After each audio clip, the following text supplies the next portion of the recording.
Yo, what's up guys? Alright, so this is a bit messed up. My previous recording got messed up, so I gotta do it over again. I got the second half, so now I gotta do the first half again, basically. Um, okay. I got a request from someone to show my build after actually destroying S in PvP. And it's not too bad for PvE either. I've cleared 60s, well I carried 3 people through tier 60. That's the highest I've tried so far. But yeah, it went pretty well. I'll just run a quick dungeon to show it off. Oh shit, actually, that one has terrible affixes. I was supposed to delete that one. Tier 60, there we go. Should be easy enough now. I'm not carrying 2 people or 3 people. Still gotta watch out for some of these affixes though, like 50, like 55, 60 plus. Like I've actually done a 65 as well, but I wasn't ready back then. I still had a different build back then as well. I just turned level 100 last night. Right. If you go in a dungeon, might as well just pop your will up or your shouts right away, just to fill up. Or your fury, because fury means damage with this build. Or any kind of build really, you're gonna need resource to do big damage. For now anyway, I don't think the frenzy build is viable. Holy shit, look at that poison damage. Okay, so I did recently make one change in my Paragon, and that is I scaled back some all resist. I figured since it's not working properly, like, might as well get rid of it. But to be honest, I'm noticing a bit of a difference. Just a little. Goddamn. Fucking drifting shades, man. Pain in the ass. You know what? Boom. That's where I run Iron Skin. Just because of the aspect that I got. It actually makes me unstoppable. Oh, no curse shrine. Surprising. So yeah, these high tier dungeons, when you walk into a group, if you don't have any stacks from your armor yet or whatever, use challenging shout first to get their attention and to get that damage reduction. If you need a heal up, boom, Iron Skin. But at the same time, you kind of wanna save the one together with Rallying Cry, just because they're unstoppable. You know, there's so many CC effects in this game. A lot of people are complaining about it. There's stun, there's knockback, there's freeze. You know, there's loads of that crap. And it's just regular monsters that have it. It's like, it's not even, you're not gonna even have to wait for elites to use that crap on you. It's just regular ass fucking white enemies doing all that crap. It is a bit much. But shit, at least it's better than playing Iron Maiden. For those who don't know, Iron Maiden was a curse back in Diablo 2 that reflect all the damage you did, which effectively could sometimes make you one hit yourself. So yeah, glad we don't have that.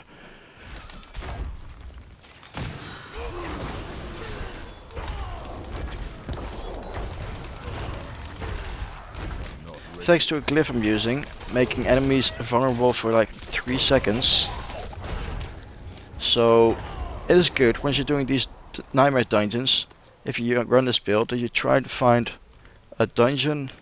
If you wanna like run them at a decent pace, you wanna find a dungeon where you can still fucking kill the elites in that 3-second window while they're vulnerable, because this build deals a lot more damage against vulnerable enemies. I stacked heavily into it, gear wise and skill wise. One missing prisoner. Alright.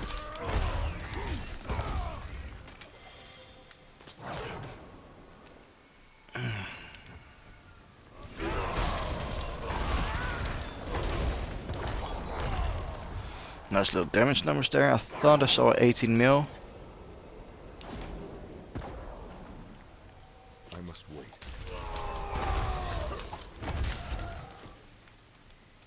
So annoying, man. I did not miss those fucking hornets at all. They were terrible in Diablo 2 and they're still terrible now. The jailer's on the right side.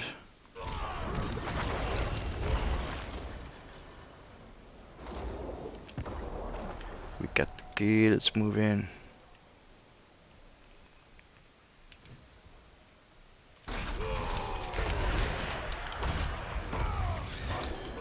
Oh yeah, I forgot this is the slay all enemies one. That's so good though. The only thing that I don't really like that much about Iron Skin is the fact that you can only use it when you're damaged a little bit.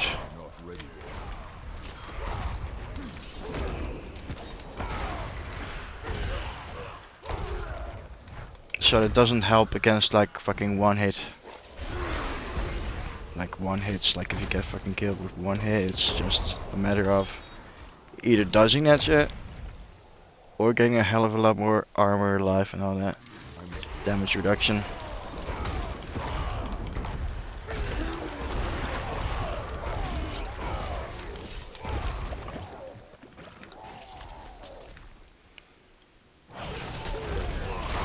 As you can see, it's pretty easy as long as you go in prepared, like have the right shouts active at the right times. I could still do a little bit better on the aspects that I have on my rings, but honestly it doesn't make much of a difference. It did when I had the Echoing Fury ring, which only gave 2 Fury when the shout is active. It was just too little. Like only when I found the ring that gave 3 Fury when the shout is active, that's when it started going better. And obviously 4 would be a lot better, because that means if you got 3 shouts active at the same time, that's 12 Fury per second instead of 9.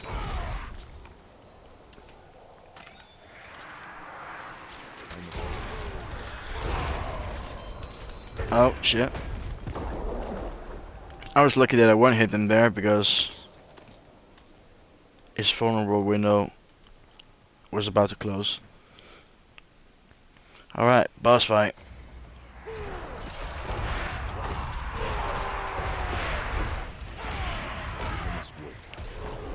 Wow, okay, that actually went pretty well. Some decent damage numbers on him. Yeah, sweet. I'm just gonna put him in Undaunted. Finally have it level 21, sweet. As you can see, I'm not still done yet. I'm just showing that now which glyphs I'm using. I'm using Territorial, Wrath, Martial, Undaunted, and Exploit. I might switch these around later, that's why I have a couple lined up, rank 9s, rank 8s, just because they look interesting and I want to switch them around on the board just to see what it does with the numbers. Alright, speaking of numbers, expertise, you want to run 2-handed axe or one-handed sword if you have fury issues. If you don't get too much fury, you want to go for this one. But yeah, two-handed axe expertise is the way to go, by the way. I don't know about this, by the way. If you have it set as a technique, because I'm using a two-handed sword now, right? So I'll be getting the expertise from that. But I chose this one, right? It says when using any weapon, 15% increased damage to vulnerable enemies. I'm still not sure if that's the only stat you get from it, or if you also get the 10% increased crit strike chance against vulnerable enemies. I think you only get the upper one, but I could be wrong, so please correct me if I'm wrong. I'm still learning as well. Good. Skills. Since vulnerable is sometimes an issue with this build, I went for Flay. Just because of this note, 15% chance to make enemy vulnerable for 2 seconds. Double it when you have a two-handed weapon. I tried it with a two-handed weapon, but it doesn't work. It's just a bit too slow, and it's just not for your expertise as well. It just works better just with one-handers. Also, it's supposed to be 30% if you use two-handed, right? I was not seeing those returns. It still felt like I had like 15% chance, so it didn't seem to matter. So yeah, use 2 one-handers on that one. If you don't know how you do that, like once you check your skills here, cycle down, you can see the selection, and you can cycle those around by, on PlayStation 5 it's the square button, but put it on dual wield. Then when it deals direct damage to an enemy, get a bit of damage reduction, and some thorns for 3 seconds stacks up to 4 times, so that's always nice, some extra damage reduction. Of course you're gonna run Hammer of the Ancients as well, put 5 points in there. I got +4 for my gloves on it. Second one, extra free for 5 seconds for each enemy damaged, stack up to 10 times, which is huge. Because of this one as well, Hammer of the Ancients deal 1% additional damage for each point of fury you had when using it. So that's why you want to stack fury on your items as well. Put fury on your helmet and put fury on your rings. Good. More fury you have, the more damage you do. This one, lucky hit. Your core skills have up to a 30% chance to make enemies vulnerable for 2 seconds. Once again, to be honest, I am not seeing 30% at all. It feels closer to like 15-20%. But whatever, like better something than nothing. It's amazing playing this in a group anyway, when other people can make enemies vulnerable for you, like amazing. Especially at higher levels. This one I got +3 from all skills from my amulet to these, but we're only gonna use Rallying Cry, Challenging Shout and Iron Skin. Put 5 points in both Rallying Cry and Challenging Shout, because it's just a lot more movement speed, resource generation and damage reduction. It will make you unstoppable, so that's great, must have, and some extra fury and resource regen. Could go this one as well, but the way how I set it up, you shouldn't need Fortify at all. When Changing Shadow is active, gain 20% bonus life, massive as well. And this one's really important as well. When Changing Shadow is active, you gain 3 fury for each time you take damage. So if you have a group of like 20 fallen around you just hitting you, sometimes you can just keep spamming the hammer, because you keep getting damage, you keep getting fury. Iron Skin is really important because of an aspect that I'm wearing that makes unstoppable as well. Plus the barrier is nice, but mostly also this heal. Like heal for 10% of the barrier's original amount as life per second. That's massive.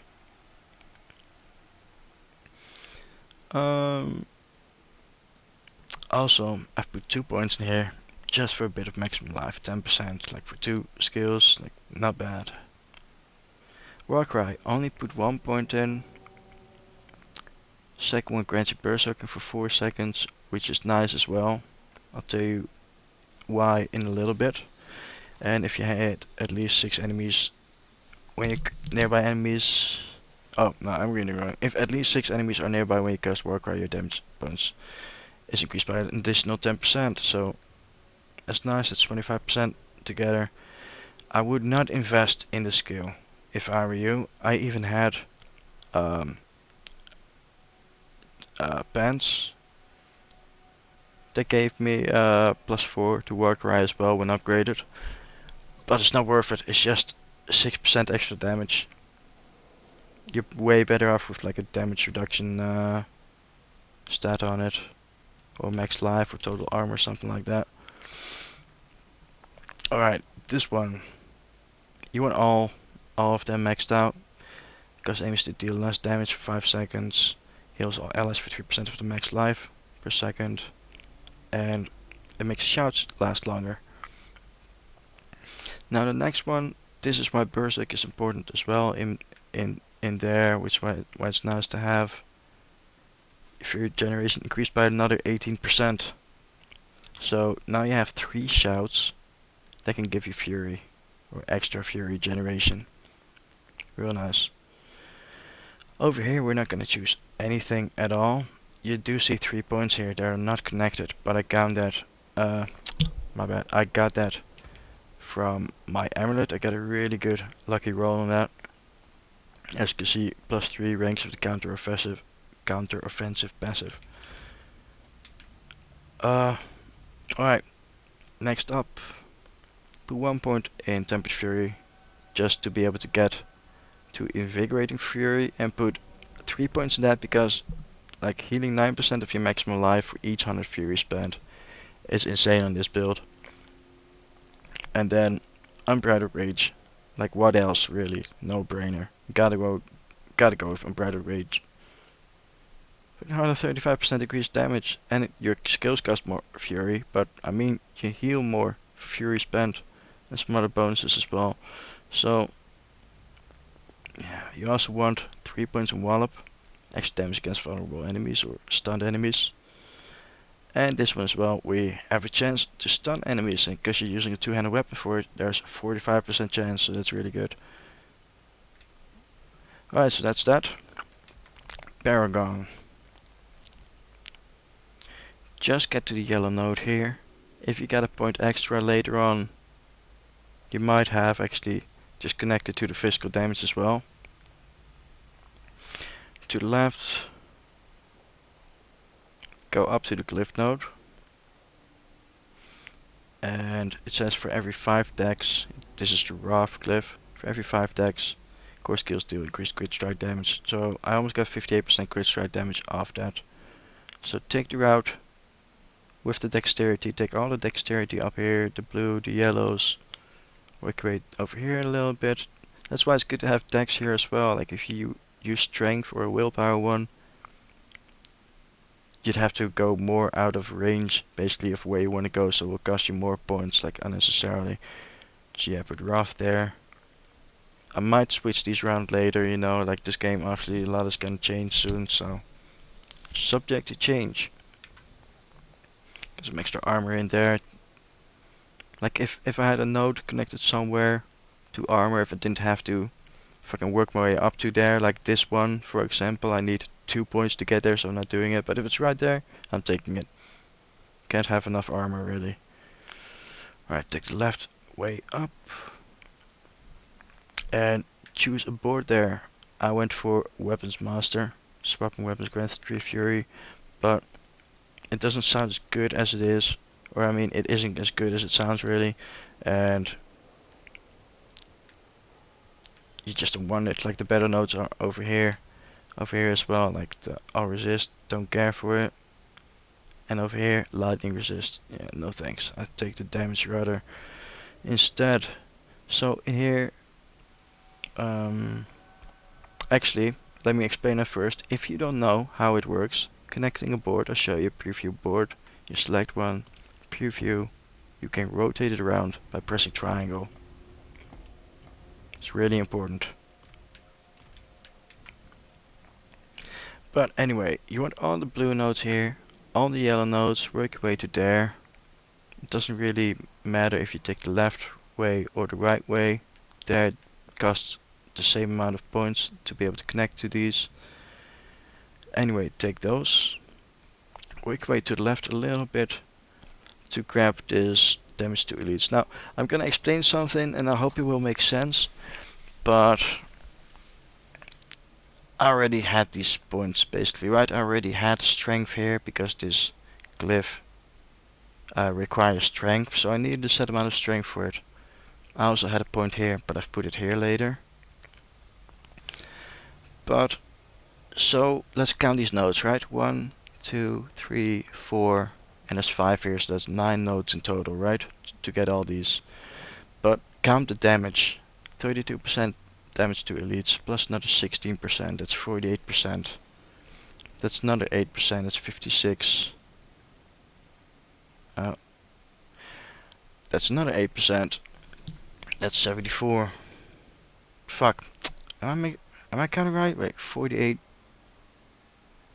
Yeah, 56. 64. 72%. So basically 72% extra damage from 9 nodes. So if you divide 72 by 9, like that's a really good return. I tried to get a return of at least 5% damage per node. Like over here you'll see as well, like I took Beyond this glyph, went for these blue nodes as well and the yellow one. Get a nice little increase of it. So 1, 2, 3, 4, 9 again.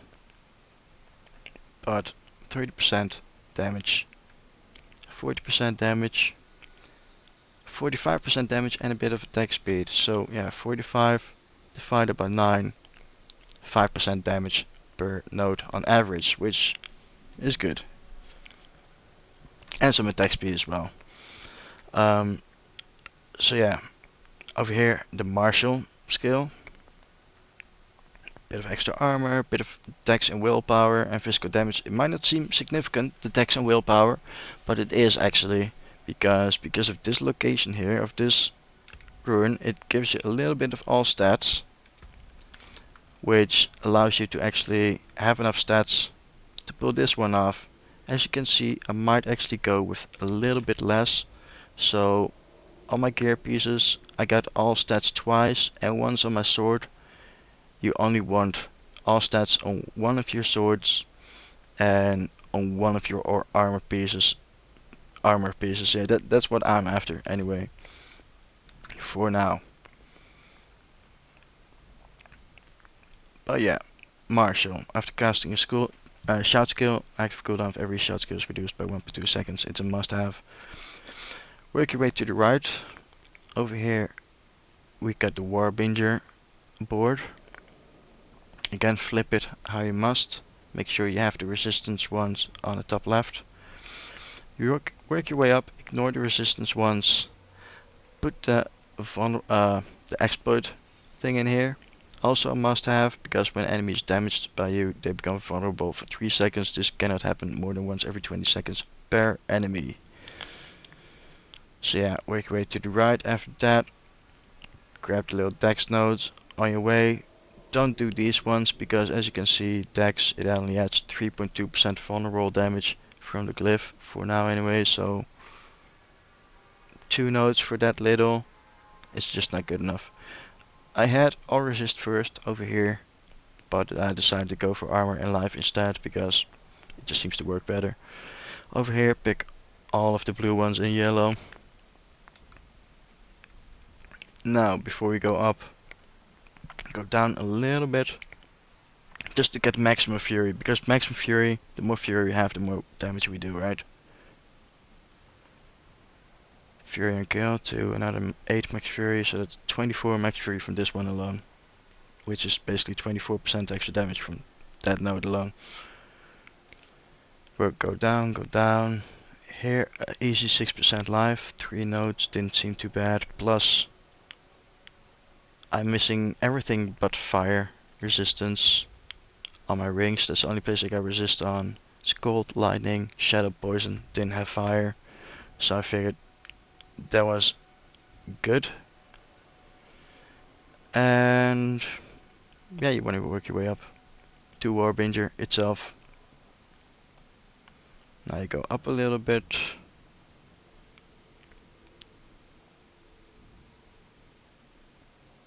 Oh, excuse me. This is the decimator board. You want to have it rotated so that decimator is shown up center.